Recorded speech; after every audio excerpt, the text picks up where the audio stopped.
The gunshot ripped through the morning air like a whip crack. I stood on the porch of our ranch, coffee mug in hand, when it hit a single, deafening blast followed by a scream that tore my heart in two. It was my son, Noah, his high-pitched cry slicing through the trees. The mug shattered on the wooden boards as I bolted, boots pounding the dirt path past the stables, my pulse hammering like a war drum.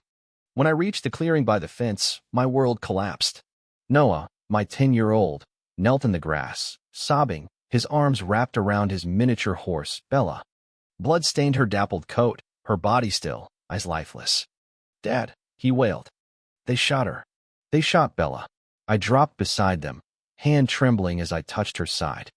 No heartbeat. This wasn't a stray shot. Someone meant to kill. Then I saw the two hunters in camo, rifles slung over their shoulders, strolling through a broken section of our fence like they owned the place. One smirked. "Better not be touching our deer." Rage surged. I stood, fists tight. "That's no deer. That's my son's horse. What the hell are you doing on my land?" They exchanged glances, then the taller one shrugged. She ran into our sights. "Lady from the HOA said we could hunt here." My mind reeled. HOA? This was my ranch, private, untouchable. "Who gave you permission?" The shorter one leaned on his rifle. "Said it's community land. Open range." Noah's sobs broke through my fury. I knelt, pulling him close, his small frame shaking. "She was going to perform with me at school," he whispered. "We practiced every day." Then I spotted her, Lydia Pierce, in a garish yellow sun hat and teal sweater, standing behind the hunters, arms crossed, lips pursed like she'd orchestrated a garden party. She'd let them in. She'd sent armed strangers onto our land, and Bella was dead because of it. I lifted Noah gently. "Go inside," I said. "Tell Mom to call the sheriff." His tear-streaked face turned to me.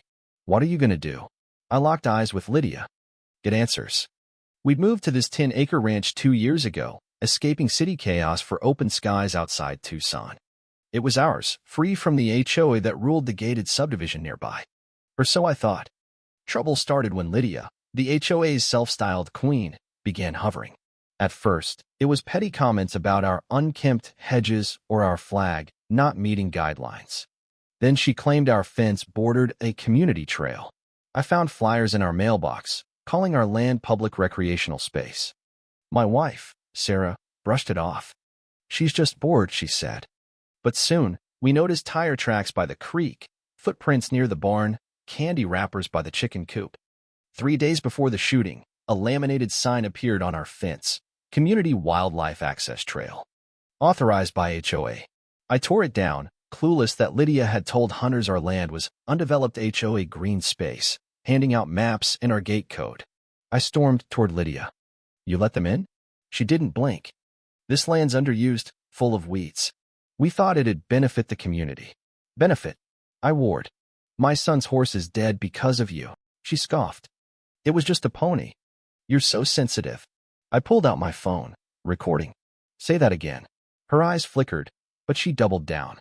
"It was just a pony. Got her." I turned back to the house, where Sarah met me, pale. "Sheriff's coming," she said. Noah won't stop crying. My jaw clenched. "They're gonna pay."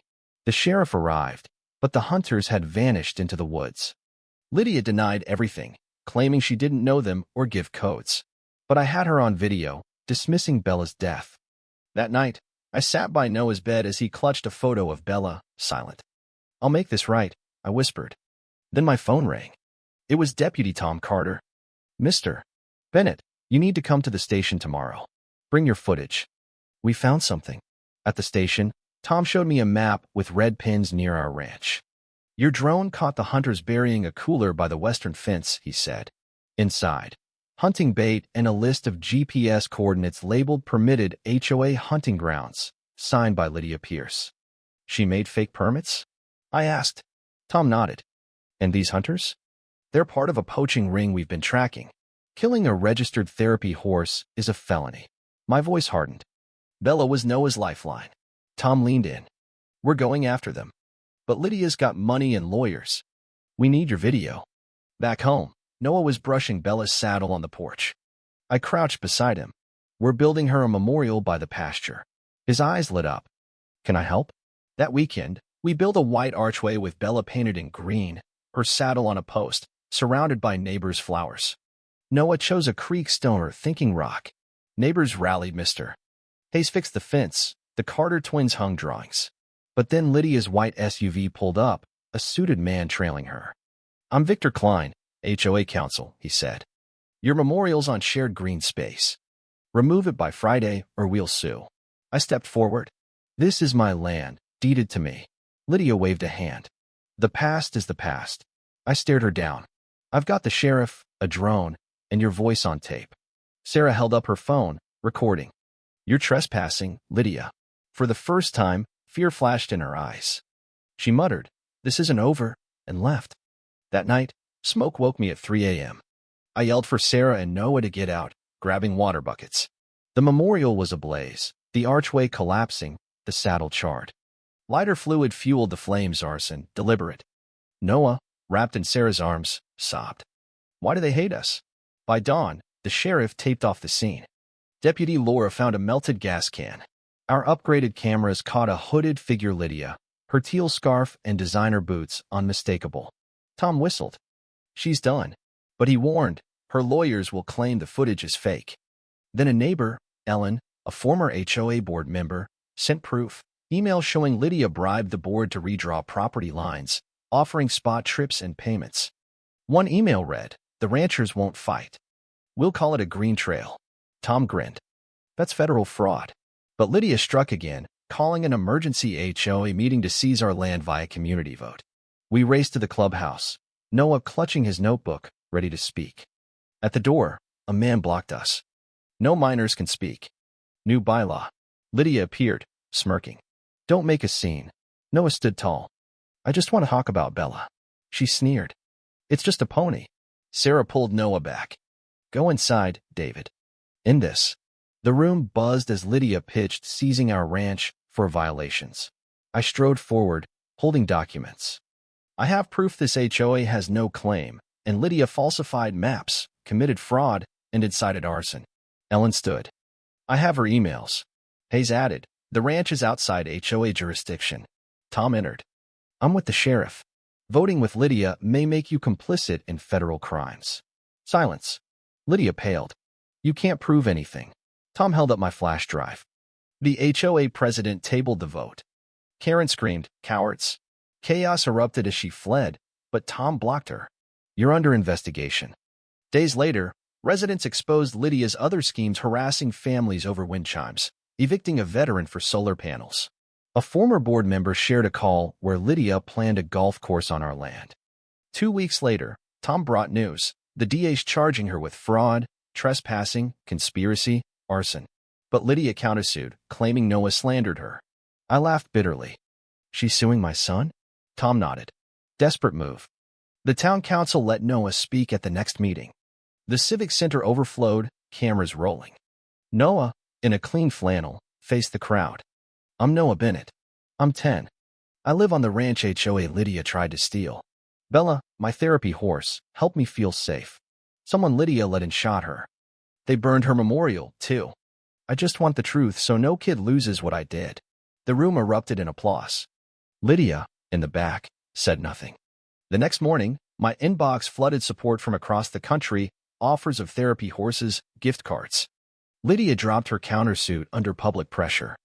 We rebuilt Bella's memorial in stone, painted by community kids. Noah planted wildflowers.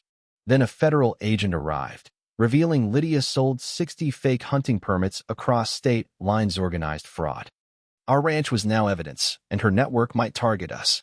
I armed the house, added cameras. Hunters showed up, claiming permits. "You were scammed," the agent said. They left, furious. Lydia was arrested at dawn, cameras capturing her in handcuffs. Charges piled up: fraud, arson, endangering a minor. Her mugshot went viral, her smugness gone. At her hearing, Noah testified. She said Bella didn't matter. But she helped me find my voice. The judge denied Lydia bail. "You broke trust and silenced a child." Outside, Noah told a reporter, "Small voices can be loud when they tell the truth." We launched the Bella Brave Foundation, a therapy horse program for kids. The HOA clubhouse became a barn library, Luke's speech etched on a wall. On Bella's death anniversary, we held a vigil. Noah spoke by her new memorial, beside a mare named Starlight. Bella showed me small things change the world. As candles glowed, the crowd whispered her name. In her cell, Lydia watched, silenced. But a new threat loomed: a developer's letter, reviving Lydia's plan, claiming our land. We held a press conference. Noah faced the cameras. "This ranch is ours. It heals people." The developer backed off. The county later protected our ranch forever, honoring Bella. Noah's words, carved by her memorial, echoed. Even small voices can be loud. To every HOA tyrant, every scammer, never underestimate a kid's truth. Where are you reading from? Comment still standing if you'd fight like Noah.